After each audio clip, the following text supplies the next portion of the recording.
이 시는 이제 하나님께 간구하고 탄원하고 하나님을 의지하고 이제 그러는 내용을 담고 있는데, 여기 이 시에서 우리가 지금 읽은 말씀에서 여호와여 내가 주께 피하오니 영원히 수치를 당하게 하지 마소서, 이렇게 이제 하나님께 간구하는, 그리고 어떻게 보면 이제 탄원하는, 간절한 마음으로 하나님께 탄원하는 그런 내용을 담고 있는데, 하나님, 내가 하나님께 피하는데 나로 수치를 당하지 않게 해달라는 겁니다. 수치를 당하지 않게 해달라. 어떻게 보면 조금 능동적인 기도보다는, 예를 들어서 나를 영예롭게 해달라든지 내가 영광을 누리게 해달라든지 이렇게 우리가 보통 기도할 때 그러지, 이렇게 좀 피동적인 수치를 당하지 않게 해주세요. 우리가 예를 들어서 성공하게 해주세요. 이렇게 기도를 하지, 실패하지 않게 해주세요. 이렇게 기도할 때도 있지만 그거는 좀 소극적인 것인데, 근데 여기 이제 이 시에서 수치를 당하지 아니한다, 이게 그냥 욕만 안 먹고 그리고 불명예스럽지만 않으면 돼, 그러는 꿈도 없고 그러는 우리가 말로 이것을 받아들이기보다는, 특별히 나이 든 세대, 이제 이 나이 든 세대라는 게 이제 그 다음에 시에서 쭉 나타나는데, 모든 사람이 수치를 당하지 않고 사는 것이 좋은 일이긴 하지만, 특별히 이 나이 든 세대, 인생을 이제 살 만큼 살고, 어떻게 보면 어른이라고 볼 수도 있고, 어떻게 보면 이제 인생에 더 다른 기회가 없는데, 만일 인생에 그런 황혼의 때에, 늑마에 수치스러운 일을 겪으며 인생을 산다, 그러면 얼마나 처량하고 또 불행하고 얼마나 절망적이겠습니까? 예를 들어서 젊은 사람들이면 좀 실수를 할 수도 있고, 수치를 당해도 에이 그래 그냥 그러면서 배우는 거지, 이러고 자기 스스로도 위로할 수 있고 남들도 그렇게 봐줄 수가 있는데, 이게 나이가 다 먹고 인생의 황혼에서 다시 이제 되돌아갈 무슨 시간이 있는 것도 아닌데, 인생의 노년의 때에 부끄러운 삶을 산다, 부끄러운 일을 당한다, 아주 수치스럽고 수욕스러운 일을 당한다. 그거 얼마나, 그런 일이 없어도 인생의 노년의 때에 쓸쓸하고 그리고 뭔가 초라해 보일 수 있는데, 거기다가 막 이렇게 수치스러운 일을 겪는다. 이 시인이 지금 그걸 하나님께 기도하고 있어요. 하나님, 내가 무슨 세상에 큰 무슨 명예와 권력을 얻게 해달라고 그런 게 아니라, 하나님, 내 인생이 그냥 무난하게 수치스러운 일을 보지 않는 인생이 되게 하옵소서. 그거 기도한단 말이죠. 젊은 사람들도 이런 기도를 해야 되지만, 특별히 나이가 들고 그리고 인생의 많은 날을 지내오고 이제는 여생을 살아가는 사람들에게 있어서는 수치스러운 일이 없어야 된다 이거죠. 근데 이게 이제 자기 자신이 이렇게 수치스러운 일을 당하지 않도록 사는 것이 중요하지만, 이 나이 먹은 세대들은 자기 자신 때문에 수치스러운 일을 당하지 않는다고 해도 수치를 당할 수 있는 거죠. 자기는 올곧게 살아왔어요. 그런데 자녀들이 있단 말이에요. 손자녀들이 있고 자녀들이 있고 자기 자손들이 있어. 그런데 이 자손들이 부끄러운 일을 행하거나 사회적으로 비판받을 일이 되어지거나, 그럼 부모가 얼굴을 못 들잖아요.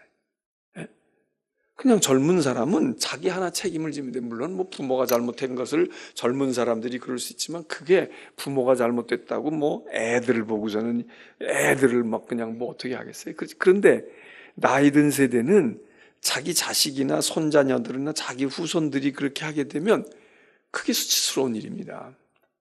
부모는 올곧게 살고 아주 덕도 세우고 훌륭하게 살았어요. 근데 자식들이 엉망진창이 된 거야. 이런 일들이 있잖아요.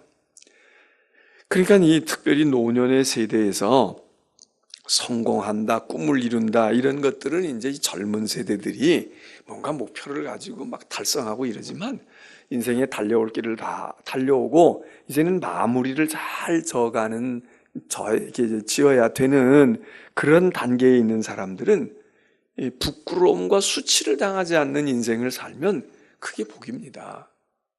그게 복인 거예요. 그래서 여기 이 시인이 이제 그 기도를 하는 거예요. 내가 죽게 피하는데 주님, 나로 하여금 수치를 당하는 인생이 되지 않게 하옵소서. 부끄러운 일 당하지 않게 하여 주옵소서. 그 다음에 이제 여기 이 시를 보게 되면 뭐 이 시만이 아니라 우리가 이제 다른 시에서도 마찬가지지만 우리가 시를 이 시편의 시는 찬양이면서 기도다 그런 이야기를 우리 앞에서도 많이 언급을 했는데 여기 이 시편에서도 보면 이 시가 기도인데 이렇게 이제 이 시편을 만일 우리가 기도문으로 이렇게 대한다 그러면 우리가 그냥 말로 내가 생각해가지고 하나님께 기도하고 간구하는 기도와 달리 아주 이 한 단어, 한 구절 이런 것들을 아주 엄선해서 정선해서 그래서 이 기도문을 만들 수 있고 우리의 기도를 여기다가 담아서 표현할 수가 있습니다.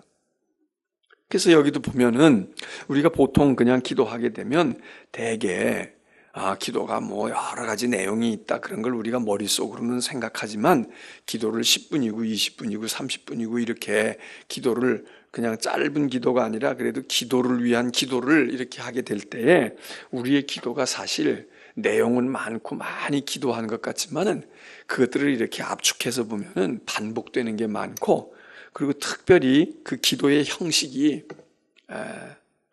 뭐를 주옵소서, 도와주옵소서, 인도하옵소서, 뭐 함께 해주옵소서, 뭐 이런 몇 가지 동사로 다 그 앞에 있는 얘기는 조금씩 다를지 모르지만 그 부분에 가서 기도를 올리는 우리의 그 단어들이 아주 제한되어 있어요. 만일에 여러분들이 내가 드리는 기도를 녹음을 했다가 그걸 다시 이렇게 들어본다. 그러면은 똑같은 소리 또 했네. 저 단어를 쓰지 말고 다른 단어를 쓸 걸. 저렇게 저런 표현. 여러분 생각 밖에 우리가 특별히 기도 때에 사용되어지는 단어가 특히 동사가 아주 몇 개예요. 몇 개. 네. 그 범주를 벗어나지는 못해. 근데 이렇게 이제 시편에 이렇게 기도를 보게 되면 물론 도우소서 뭐 이런 얘기들이 여기도 전형적으로 나오고 반복되어지고 어느 시편에나 나오는 이야기들이 많이 있지만 그래도 이 시편 한 편의 시편 속에서 그 기도하는 표현과 하나님께 간구가 됐든 감사가 됐든 그런 표현과 단어들이 아주 다양하게 그렇게 이제 구성이 되어 있습니다. 그래서 여기 71편도 보면 수치를 당하게 하지 마소서. 하지 않게 해주세요. 하지 마소서. 그렇게 하죠. 그 다음에 2절 가서 보면은 날 건져주시고 나를 풀어주시고 그리고 내게 귀 기울여 주셔서 나를 구원하소서. 네. 이 2절 같은 경우에 거의 어떤 기도의 무슨 뭐 형용어나 내용보다도 동사가 거의 이 기도의 내용을 거의 다 대변할 정도로 건지시고 풀어주시고 귀를 기울이시고 그리고 구원해 달라고 이 네 개가 들어가 있잖아요. 그래서 우리가 이제 우리는 보통 우리들은 기도할 때에 특별히 이제 이 개신교인들 기독교인들은 그 성령이 나를 인도하셔서 그때 그 순간순간 성령이 인도하셔서 내 마음을 움직이시고 나를 주장하셔서 그래서 내가 기도한다. 이 기도의 훈련이 좋게 보면 잘 돼 있는 거죠. 그래서 우리는 기도합시다. 그러면 그냥 기도가 줄줄줄줄 나와요. 아주 초신자거나 기도를 담쌓고 있는 사람이 아니면 뭐 나름대로 뭐 10분, 20분 기도하는 것 정도쯤은 뭐 그냥 기도해요. 그게 꼭 나쁜 거는 아닌데 그렇게 하다가 보니까 그 우리의 기도가 타성해졌는 거예요. 그냥 기도가 어제 한 거나 오늘 한 거나 내일 한 거나 거기서 크게 벗어나지를 않아. 왜? 우리가 즉흥적으로 기도하는데 뭐 성령께서 진짜 뭐 나에게 막 단어를 주시고 내 입에다가 뭐 단어를 주시고선 하나씩 하나씩 계시를 받아가지고 기도하는 게 아니라 우리 마음속에 있고 생각하고 평소에 가지고 있고 내가 버릇으로 되어 있고 습관화되어 있는 그런 것들이 그냥 줄줄줄 쏟아져 나오니까 다 거기서 거기 비슷해요. 그런데 이제 천주교나 의식적으로 하는 힐합 정교회나 이런 거기에 약점은 뭐냐면 우리 같이 그렇게 기도를 막 좔좔좔 하지는 못해. 물론 요즘에는 그분들도 많이 바뀌었지만 대신 그분들에게 있어서 장점이 뭐냐면 이런 잘 정리된 기도를 자기의 기도로 드리는 거예요. 그래서 우리는 기도문을 가지고 있지는 않잖아요. 우리는 성경 가지고 찬송 가지고 있지. 우리의 교과서라고 할까? 그러면 성경과 찬송 가면 우리는 좋게. 그리고 목사들이 설교하고 뭐 이러면 돼요. 그래서 우리는 기도문이라는 걸 따로 가지질 않아. 그 기도문 그게 뭐냐? 하나님이 내게 직접 은혜를 주시고 역사하시고 그럴 때 내 마음이 감동이 일어나고 그래서 기도해야지. 그게 영적인 기도지. 그게 살아있는 기도지. 그거를 중요하게 여긴단 말이죠.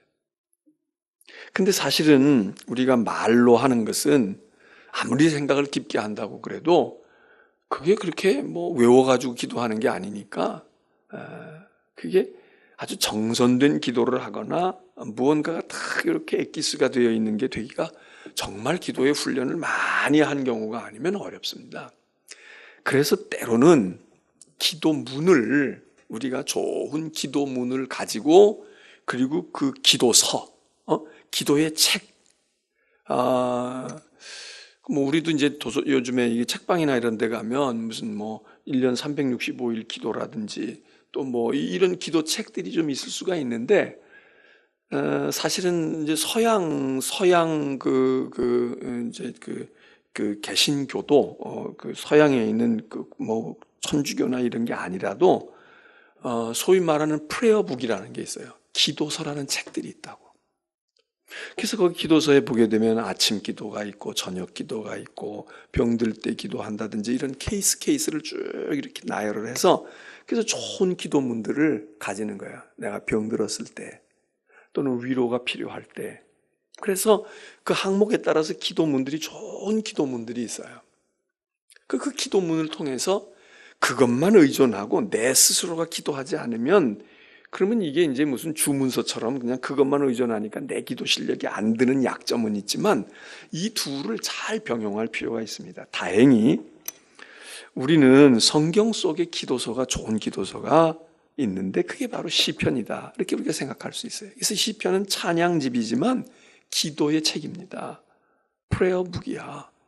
그래서 이 시편은 기도를 모아놓은 책이 성경이 된 건데 또 찬양을 모아놨지만 그게 거의 기도의 내용을 담고 있는 건데 그래서 우리가 이 시편 같은 것을 성경을 읽을 때 그냥 쭉 읽어서 예를 들어서 욥기 읽고 시편 읽을 수도 있고 뭐 거꾸로 뭐 전도서를 읽고 시편을 읽고 이제 우리는 한 권 단위로 읽잖아요. 권 단위로 주로 읽는단 말이죠. 마태복음 읽으면 쭉 마태복음 읽고 가. 그런데 시편은 이게 한 편 한 편이 다 떨어져.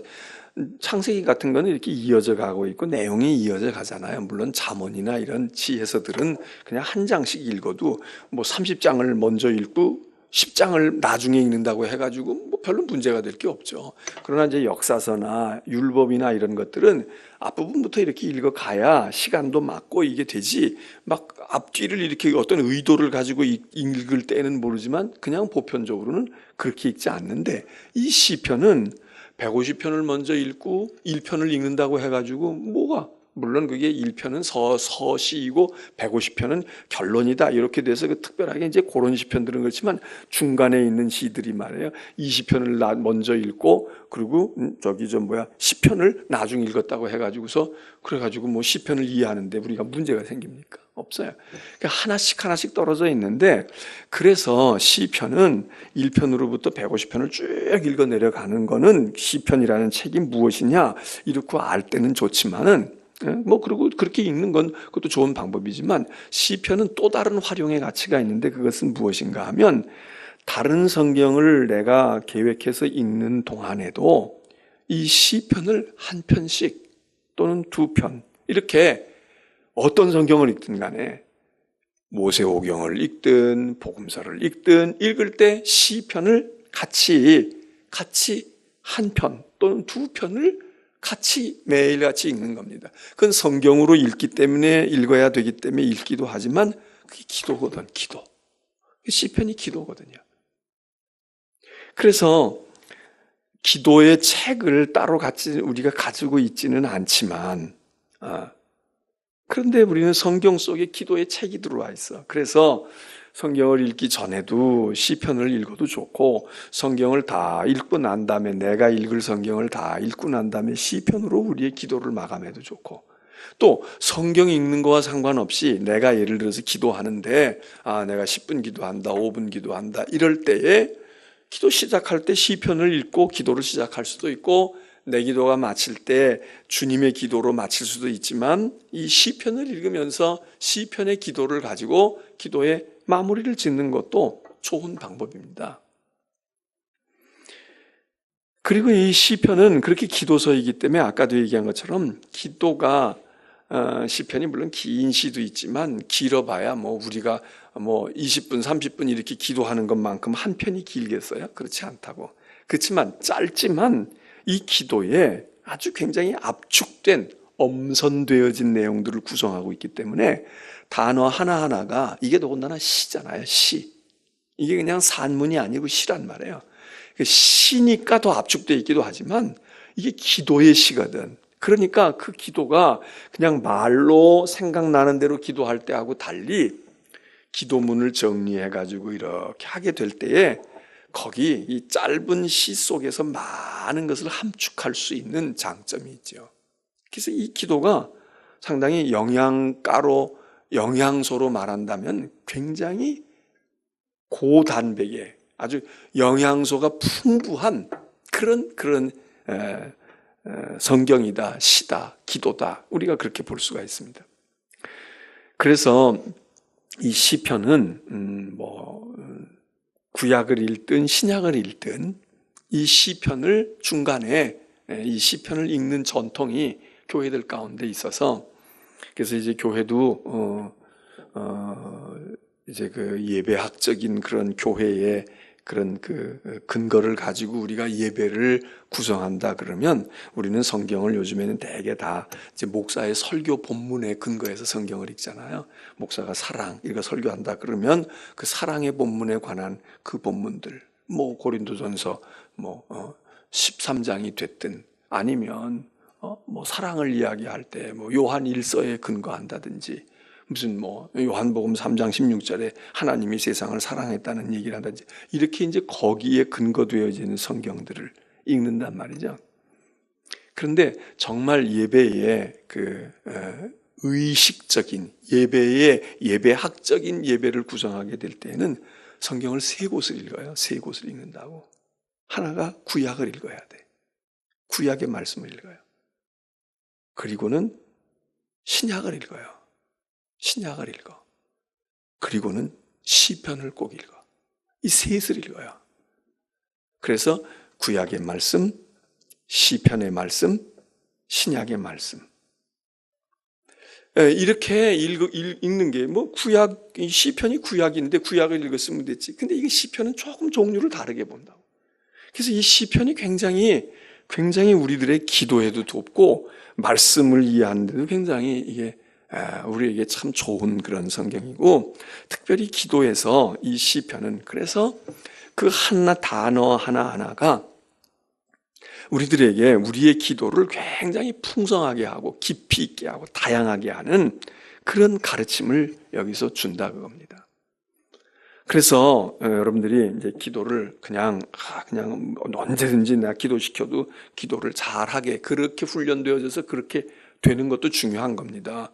기도 한번 부탁하면 그냥 막 난색을 표명하고 당황해하고 이러면은 안 되지요.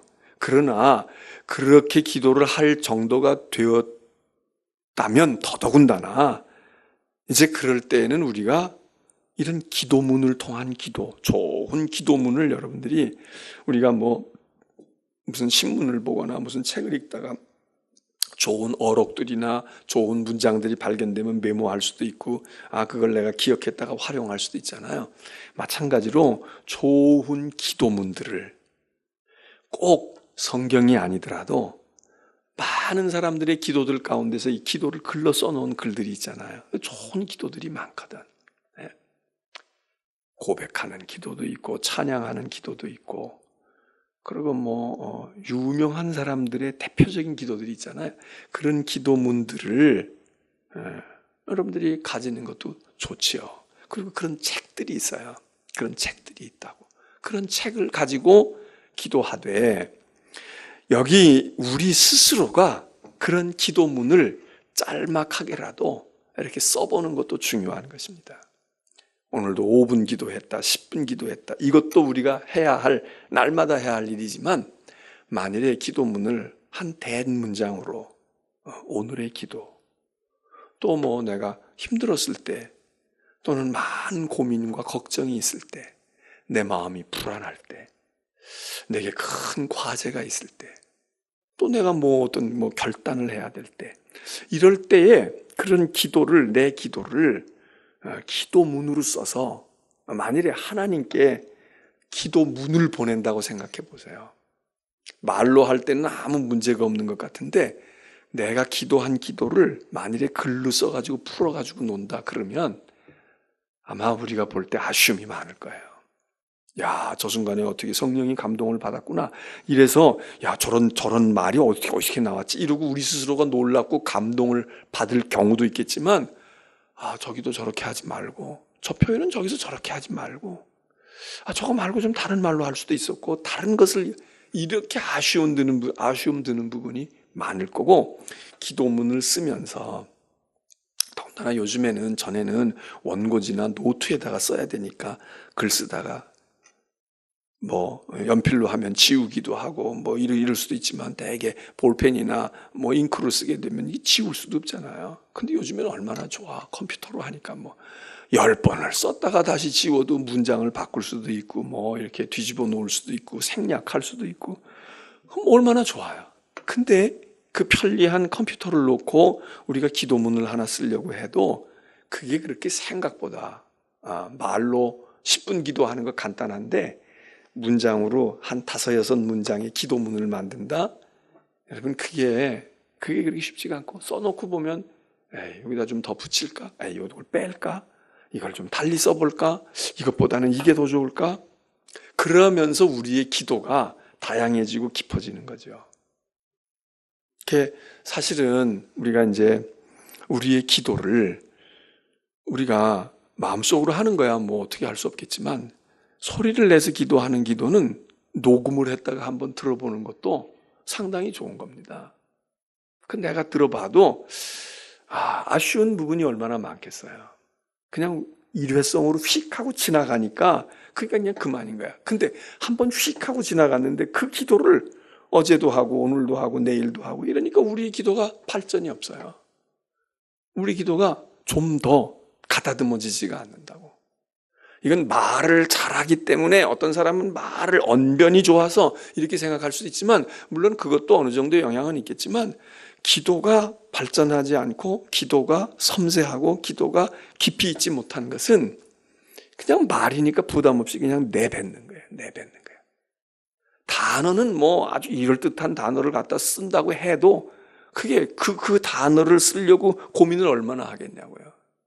그냥 여기서 우리가 습관화되어 있던, 입력되어 있던 거 그냥 끄집어내가지고 그냥 이렇게 그냥 하고 만다. 근데 기도문을 쓴다. 그러면 그렇지가 않아요. 어제 우리 이제 친구 목사 중에 33년 전 브라질에서 선교하다가 세상 떠난 친구를 우리가 뒤늦게, 그 친구를 좀 우리가 후배들에게도 알려줘야 되겠고 한국 교회에도 알려줘야 되겠다. 그래서 이제 어제 우리가 그 추모하는 행사를 했는데, 그때 이제 기도를 맡았던 우리 친구 목사가 그런 얘기를 하는 거예요. 그 기도문을 이렇게 쓰면서, 목사가 기도하는데 그냥 기도할 수도 있잖아요. 근데 이제 기도문을 행사의 순서들이 쫙 있으니까 시간도 딱 정확해야 되고 뭐 해야 되니까 이제 기도문을 쓰는데 기도문을 이렇게 써가면서 자기가 은혜를 받고 그 기도를 그렇게 쓰면서 눈물이 나더라는 거예요. 물론 그 친구가 그리워서 그러기도 하지만 그 기도문. 근데 만일 그냥 아무개 나와서 어느 목사 기도하겠다고 그러고 기도했으면 뭐 그 순간에는 뭐 어떨지 모르지만 그러는 거예요. 제가 추모사를 했는데 그걸 이제 글을 써가지고 저도 했는데 그러면서 저보고 김 목사도 그러지 않았어? 그 글 쓰면서 말이지. 그 친구 생각나고 그러면서 마음이 짠하고 그러지 않던가. 그래서 왜 안 그렇겠어? 왜 안 그렇겠어?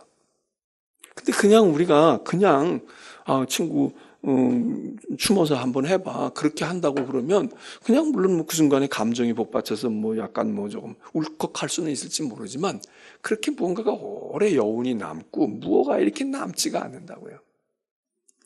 그래서 성경도 그래요. 성경도 우리가 많이 읽고 또 읽는 것도 중요하지만 예를 들어서 하루에 내가 10장을 읽는다. 그러면 10장을 읽는 것도 중요하지만 성경의 한 부분을 우리가 써보는 거야. 중요한 구절을 이렇게 메모를 해보는 거예요. 그렇게 하면 그게 우리의 마음에 남아. 그게 우리의 마음속에 딱 심어져 가지고 그래서 10장을 읽은 것 가운데서 내가 그게 남은 것도 중요하지만 한 절, 두 절 읽으면서 또는 시편 한 편, 10편을 읽는 것도 중요하지만 한 편을 내 손으로 쓴단 말이죠. 그렇게 쓰다가 보면 하나님은 여호와는 나의 힘이시오. 이럴 때 그냥 여호와는 나의 힘이시오 이러고 읽고 지나갈 때는 우리가 아무리 그거를 자꾸 곱씹으려고 해도 휙 하고 지나갈 수가 있어요. 그런데 글로 쓴다 이거예요. 뭐 글자 모르는 애는 보고 쓰느라고 히읗에다가 아를 쓰고 이러지만 우리는 그렇게 안 하잖아요. 그러니까 하나님은 기억하잖아요. 나의 힘이시며 나의 도움이시며 그게 기억도 되고 그 쓰면서 우리가 그 말씀과 우리가 부딪혀진다고. 그 시편도 마찬가지예요. 기도도 마찬가지예요. 그래서 우리는 이 시편을 통해서 이제 그런 것들을 보는데 여기도 보게 되면 이 내용 자체도 그렇지만 하나님께 기도하고 그 문장을 끝내가는 단어들이 여러 가지 단어들이 등장해요. 간구만 하는 게 아니라 어떤 것은 있는 그대로를 다시 확인하고 고백하는 그런 표현도 있다고요. 3절은 내가 항상 피하여 숨을 바위가 되소서. 바위가 되소서.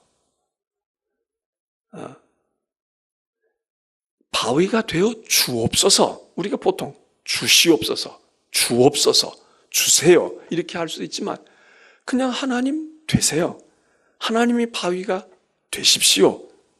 이게 표현이 뭐 거기서 거기인 것 같지만 여러분 이렇게 우리가 표현을 하게 되면 아주 다양하게 우리의 간구를 표명을 하든 우리의 의지를 나타내든 다양하게 할 수 있는 거죠.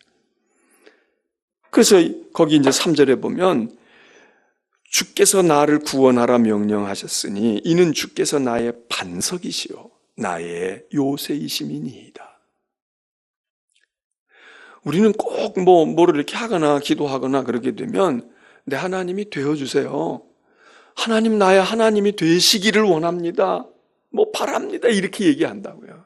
그게 입에 붙었거든 우리가. 다 그렇게 가져가. 거의 그렇게. 그런데 여기는 주께서 내 반석이십니다. 나의 요새이십니다. 이건 간구하는 것보다는 확신하는 겁니다. 하나님 내 하나님이십니다. 세상 누가 뭐래도요. 하나님은 내 하나님이십니다. 지금 내가 이렇게 어려운 지경에 놓여 있지만 하나님은 나의 하나님이세요. 여러분 이런 기도가 우리는 이런 기도의 표현이 익숙하지가 않아요. 시편을 읽을 때 이렇게 읽지만 다윗도 그러잖아요. 여호와는 나의 목자시니 하나님 내 목자가 되어주세요. 우린 보통 그렇게 얘기한다면 하나님 내 목자가 되어주세요. 물론 그것도 좋은 기도예요. 그런데 다윗은 여호와 하나님이 나의 목자이십니다. 현재 지금 하나님이 내 목자라는 거예요. 하나님이 내 목자이신데, 하나님이 내 방패이신데, 예? 이거 얼마나 확신에 차 있는 기도입니까? 해주세요, 도와주세요, 뭐가 되세요, 이것만이 아니라 그냥 하나님을 있는 그대로 주께서 나의 반석이시고 내 요새이심이니이다. 그래서 우리가 이제 이 시편을 통해서 이제 그런 것들을 우리가 좀 배울 수도 있어야 되겠고, 내용도 이제 우리가 그렇게 눈여겨보게 됩니다. 자, 거기 5절도 주는 나의 소망이시오. 나의 소망이시오. 소망이 됐으면 좋겠습니다. 소망이 되어 주세요. 이게 아닌 거예요. 그냥 주님은 나의 이미 소망이셨습니다. 지금 나의 소망이십니다. 여러분, 소망이 되어 주세요. 주님, 내 소망이 되어 주세요. 내 기쁨이 되어 주세요. 이것도 좋지만 그냥 주님을 바라다 보면서 주님은 나의 기쁨이십니다. 주님은 내 소망이십니다. 나를 구원해 주세요. 이것도 좋지만 주님은 나를 구원하신 자니이다. 나의 구원자시니이다. 얼마나 좋은 기도입니까? 여기 이제 이 시인이 그렇게 기도하면서, 그러면서 이제 찬송도 하지요. 주님 찬송하는데, 여기 보면 이게 왜 노인의 시라고 했느냐. 자, 6절 같은 데 보면 5절, 내가 어릴 때부터 신뢰한 이 시입니다. 하나님은 내가 어릴 때부터 하나님 믿었어요. 내가 모태에서부터 주를 의지하였고 내 어머니의 배에서부터 주님이 나를 택하셨으니 나는 항상 주를 찬송합니다. 나는 주님을 찬송합니다. 어머니 배에서부터 주께서 나를 택하셨으니. 자, 아주 어릴 때부터. 근데 지금 이 사람은 이미 노인이 되어 있어요. 일생 동안 어려서부터 내가 하나님을 신뢰해왔고 모태에서부터 내가 주님을 의지했고, 그리고 지금도 내가 그러고 있는데, 그런데 9절에 가서 보면 늙을 때에 나를 버리지 마세요. 늙을 때에 나를 버리지 마소서. 내 힘이 쇠할 때, 늙으면 힘이 쇠하잖아요. 내가 늙을 때에 힘이 없고 연약해질 때에 하나님 나를 떠나지 마십시오. 하나님 떠나지 마세요. 그러니까 지금 내가 하나님께로부터 멀리 있는 사람은 하나님, 내가 하나님께로 가까이 가게 해주세요라든지 하나님 내게로 오세요 이렇게 기도하지만, 이 사람은 지금 하나님을 신뢰하고 살아왔어. 지금 자기가 하나님 가까이 따르고 있어. 이 사람에게 문제가 뭐겠습니까? 하나님이 가까이 오시고 더 가까이 오시고 내 안에 오십시오 이런 기도도 하겠지만 떠나지 않으시면 되는 거야. 지금 자기가 하나님을 평생 의지하고 따라왔어. 근데 제가 발걸음이 늦어져요. 제가 따르는데 힘도 없고 제가 그냥 어질어질해서 그냥 정신을 잃을 수도 있는데, 하나님 그러더라도요, 제가 이전 같지 못하더라도 예전처럼 제가 하나님 열심히 예배하고 막 하나님의 주의 일 열심히 하지 못하더라도 하나님 제 걸음이 더디다고 저를 그냥 놔두고 하나님 멀리 가지 마세요. 그거 아니겠어요? 우리는 보통 하나님 내게 오시옵소서, 하나님 내가 주께로 가겠습니다, 이제 이런 기도가 많은데, 이 노인의 기도는요, 하나님 내가 일생 하나님 이렇게 왔는데 제가 이제 이렇게 기진맥진하고 이러고 그냥 기억력도 가물가물 그러는데 하나님 저 버리지 않으실 거지요? 하나님 저 그냥 조금 걸음 늦는다고 저 내버려 두고 그냥 혼자서 뚜벅뚜벅 앞에 가시지 않을 거지요? 날 버리지 마옵소서. 하나님 나하고 보조 맞춰주세요, 그 얘기죠. 이거 얼마나 현실적인 기도입니까? 젊은 사람들은 걸음을 빨리빨리 하고 가요. 그런데 할아버지 할머니들은 따라가기가 버거운 거야. 어디 산에 가도 그렇고 들놀이를 가도 그렇고. 그러다 그냥 놓쳐버릴 수도 있어. 근데 이 사람이 기도하네. 하나님, 나로 하여금 하나님이 나 버리시지 않을 거지요. 늙을 때 날 버리지 않을 거지요. 수치를 당하는 것도 나이가 들어서 수치를 당하는 것이 참 힘들고 어려운 것처럼, 여러분 젊을 때에는 버림을 받는 게 아니라 그냥 나 혼자 놔도 그러고 싶단 말이에요. 나 좀 신경 쓰지 마. 난 관심 안 가져도 좋아. 나 할 일이 많고 나는 가야 할 곳도 많거든. 이게 젊은 시절이잖아요. 근데 나이 먹으면 누구 하나 말 붙이는 사람도 없고 가까이 있던 사람도 다 떨어지고 있던 사람도 다 앞질러 가고, 이럴 때 여기는 이런 기도. 늙을 때 날 버리지 마시고 내 힘이 기진맥진하고 있을 때 하나님 나 떠나지 마세요. 하나님 영원히 내 곁에 같이 계셔주세요. 이런 말인데 떠나지 말라는 얘기는 지금 같이 있단 말이에요. 하나님과 같이 있어. 자, 여기 이제 그런 이야기를 하면서 여기 14절 보세요. 나는 항상 소망을 품고 주를 더욱 찬송하리이다. 이 동사도 중요하지만 어떻게 되어 있는 그런 동사도 중요하지만 여기 보면 이 시간적인 부사들도 많이 사용을 해요. 여기 항상 그런 말을 해요. 6절에도 보면 항상 주를 찬송하리이다.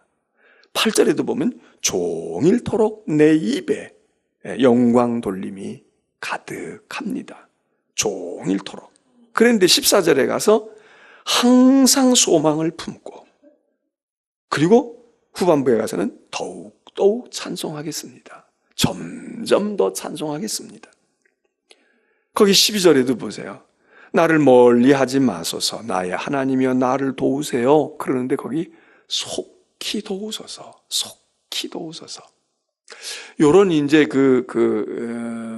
형언하는 그 부사나 형용사나 이런 것들이 이 기도의 내용을 아주 풍성하게 합니다. 그냥 믿습니다. 이것도 그렇지만 여기 있는 것처럼 속히 하나님, 속히 이거 굉장히 절박한 거거든. 또 여기 항상 더욱 종일토록 일생 동안 이런 얘기들이 이게 이제 기도 가운데 우리의 마음을 그렇게 표현하는 그런 중요한 방법이다. 이렇게 볼 수가 있습니다. 17절에도 보면 여기 그렇게 얘기해요. 하나님 나를 어려서부터 교훈하셨으므로 내가 지금까지 주의 기이한 일들을 전하였습니다. 기이한 일들을 전하였습니다. 네? 이 시인이 그냥 자기 있는 사실을 이야기하는 거예요. 하나님께. 그리고는 여기 보면 자기가 기이한 일을 전할 뿐 아니라 22절에 가서 보면 주의 성실을 찬양하겠습니다. 이렇게 얘기를 해요. 하나님이 행하셨던 놀라운 일들을 내가 세상에게다가 말하고 전해줄 것이고 가르쳐줄 것이고 그리고 하나님 제가 하나님을 찬양하는데 악기로 찬양할 뿐만 아니라 내 삶의 성실한 신실한 하나님 앞에 충성스러움을 가지고 하나님을 찬양할 겁니다. 그리고 세 번째로 무엇을 얘기하느냐? 하나님을 찬양하는데 거기 보면 내 입술이 주님을 기뻐하고 외칠 뿐만 아니라 23절에 찬양해요. 찬양하는데 악기로도 찬양하고 수금으로도 찬양할 뿐만 아니라 입술이 기뻐서 외쳐 큰 소리로 막 희열에 넘쳐서 하나님을 찬양하기도 해요. 뿐만 아니라 이 사람이 어떻게 찬양하느냐? 하나님이 속량하신 하나님이 건져내신 내 영혼이 즐거운 마음으로 그렇게 하나님께 찬양하고 그리고 주님의 의로우심을 작은 소리로 읊조리오리니. 그러니까 아까는 입술을 열어서 크게 외치고 막 세상 사람이 다 알도록 감격스러워서 막 우렁찬 음성으로 그렇게 세상이 다 듣도록 찬양하는 그 찬양도 우리가 해야 되지만 그 찬양도 해요. 근데 이 시인은 그것만 하는 게 아니라 하나님 내 영혼이 막 그 속에서 깊은 심령에서 즐거움이 일어나서 하나님 앞에 노래하는데 내가 혀로도 할 뿐만 아니라 내가 작은 소리로 주님께 읊조리오리니 자그마한 나지막한 소리로 누가 들리지 않게 이건 주님께만 말하고 싶어요. 주님께만 이야기하고 싶어요. 여러분 우리가 소리를 크게 외치고서 막 외쳐가지고 그게 막 더 가치가 있는 경우도 있지만 어떤 때는 다소곳이 귓속말로 얘기할 때가 있잖아요. 아들아 엄마가 너 사랑해.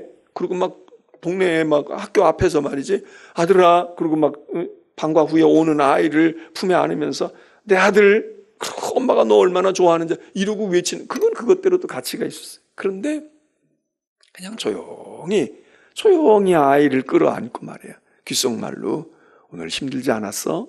얼마나 고생했어? 엄마가 너 걱정했어? 엄마가 널 자랑스럽게 생각해. 넌 내 아들이야. 여러분, 이 조그마한 귓소리, 읊조리는 소리, 이게 얼마나 감동적이에요. 다른 사람들이 있는 데서 내가 인정받는 것도 좋지만 어떤 연유에서든지 그렇게 인정하지 않아. 근데 조용히 와서 내 손 잡아주고 그러면서 고생했지. 난 널 믿어. 너 참 고마운 존재야. 여러분, 이게 얼마나 이 은혜와 이 감격이 얼마나 커요. 지금 이 시인이 그런 이 두 가지가 다 있네. 내 혀가 기뻐서 내 입술이 외치는데 이건 모든 사람이 알죠. 야, 저 사람 은혜 받았구나. 저 사람 진짜 하나님을 찬양하는 사람이야. 그것도 있어야 하지만 조용히 읊조리는 거예요. 주님, 날 아시지요. 주님, 제 형편을 아시지요. 주님, 제가 그래도 세상 사람들이 볼 때는 별것 아니지만 제가 주님 사랑하는 거 주님 아시지요. 조용히 읊조리는 것. 이 시인이 가지고 있는 이게 얼마나 이 시 속에서 그런 깊이가 있고 다양함이 있는지, 그런 것들을 우리가 여기서 볼 수 있게 됩니다. 이 시인은 또 무엇을 얘기하는가? 여기 보니까 20절에 심한 고난을 보이신 주께서 우리를 다시 살리시며 우리를 영원히 살게 해주세요. 이런 기도도 우리가 필요하겠지만 어떻게 하다가 우리가 고난 가운데 빠져요. 무너져 버렸어. 깨어져 버렸어. 근데 우리가 부활의 신앙이 중요한 것처럼, 죽음을 경험한 사람들이 부활의 신앙이 정말 필요한 보배인 것처럼, 여기 이 지금 노년에 들어간 사람이 하나님, 날 다시 살려주세요. 하나님, 나 다시 한번 회복하게 해주시고 내가 깊은 웅덩이에서 나를 이끌어 올려주소서. 하나님이 올리실 거예요. 하나님이 올리시리이다. 예? 그리고는 21절에 노년답지 않게 나를 더욱 창대하게 하시고, 그리고 나를 위로하소서. 보통 우리가 위로라고 하는 것이 실패하고 어려울 때에, 그럴 때 위로가 필요하지만 정말 하나님께 우리가 기도할 때 하나님, 나를 위로해 주세요. 하나님의 위로가 필요합니다. 주님, 나를 위로하소서. 이런 기도가 특별히 이 노년의 때에 얼마나 필요하겠어요. 정말 이 시는 모든 사람이 다 잘 읽어야 되겠지만 외로움 가운데 있거나 나이가 있거나 지나온 세월들보다 남은 세월이 얼마 남지 않은 그런 노년들에게 있어서 이 시가 얼마나 현실적이고 정말 중요한 내용을 담고 있는지, 백발이 될 때에도 나를 버리지 마시고 주의 힘을 후대에 내가 전할 수 있도록 주님의 능력을 장래 모든 사람에게 전하기까지 나를 버리지 마소서. 나를 창대하게 하시고 나를 다시 살리시고 깊은 고난의 골짜기에서 나를 이끌어 올리실 것입니다. 올려주세요 보다도 어떻게 보면 더 강한 확신이죠. 올리실 것이지요. 올리실 것입니다. 올리시리이다. 그리고 나를 위로하소서. 자, 그러면서 여기 시의 첫 부분에서 나를 수치를 당하지 말게 하소서, 이렇게 이제 수치를 당하지 않게 해달랐던 이런 간구가 맨 마지막에 보세요. 거기 보면 나를 모해하려 하던 자들이 수치와 무한을 당함이니이다. 그러니까 나를 수치스럽게 했던 그 사람들이 오히려 수치를 당할 거다 이거예요. 하나님, 내 인생의 능마에 수치를 보지 않게 해주세요. 수치를 왜 봐요? 나를 수치스럽게 만드는 존재들이 있는 거야. 근데 하나님, 나는 수치를 당하지 않게 하옵소서. 그리고 마지막에 시의 끝의 결론은 하나님, 나를 수치롭게 하려고, 나를 부끄럽게 하려고 했던 그들이 오히려, 나를 모해하려 하던 그들이 수치와 무한을 당할 것입니다. 얼마나 큰 확신이에요. 수치 당하지 않게 보호해 주세요. 하나님 아셨죠? 나 하나님만 믿어요. 이런 정도가 아니라 자기를 수치스럽게 하려고 했던 나는 거기서 보호를 받을 뿐만 아니라 나를 수치스럽게 했던 그들이 오히려 수치와 무한을 당할 거라는 확신을 가지고 시를 끝내요. 노인의 시치구는 정말 확신이 있고 담대함이 있고 강한 의지가 있잖아요. 그냥 위로해 주세요. 나 죽는 거 두려운데 편안히 눈 감고 그냥 자다가 스르륵하게 해주세요. 우리가 이런 기도만 해도 사실 그래 꼭 필요한 기도야 이러는데, 이 사람은 그런 정도가 아니라 내가 수치를 당하지 아니할 것은 물론이지만 나를 수치스럽게 하려고 하는 그들이 수치당할 겁니다. 무한을 당하리이다. 그래서 우리가 세상에 명예를 얻고 성공하는 것도 좋지만 인생을 살아가면서 부끄럽지 않는 것이 아주 중요한 거죠. 부끄러움을 당하지 않는 거예요. 네. 높은 지위에 올라가도 부끄러울 수 있잖아요. 돈을 벌었는데도 부끄러움을 당할 수 있어.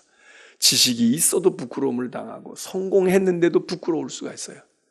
그런데 부끄럽지 않은 인생, 수치를 당하지 않는 인생, 특별히 인생의 이제 황혼의 때에 참 소중한 거죠.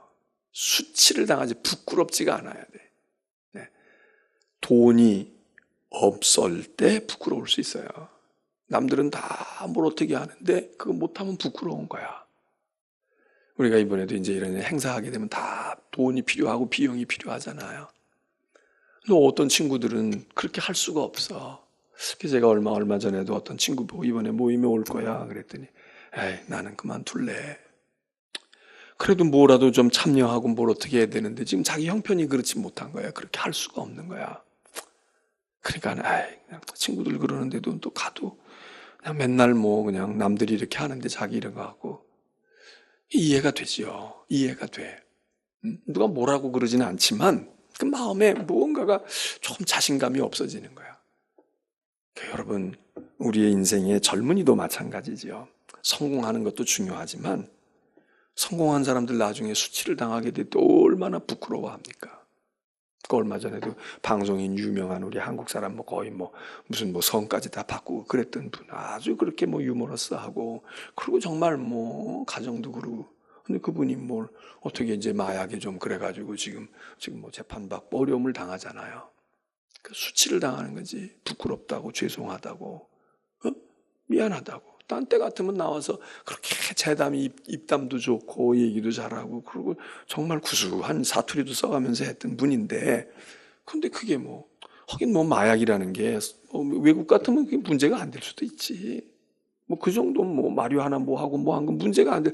한국에 와 있으니까 한국 법에 지금 저촉이 되니까 지금 그런 건데, 어쨌든 그렇게 이름이 나 있고 얼굴이 다 알려져 있는데 그게 수치로 변하면 얼마나. 차라리 그렇게 그냥 어디 조용히 살던 사람이면 그럼 누군지 그랬나 보다 이러고 말잖아요.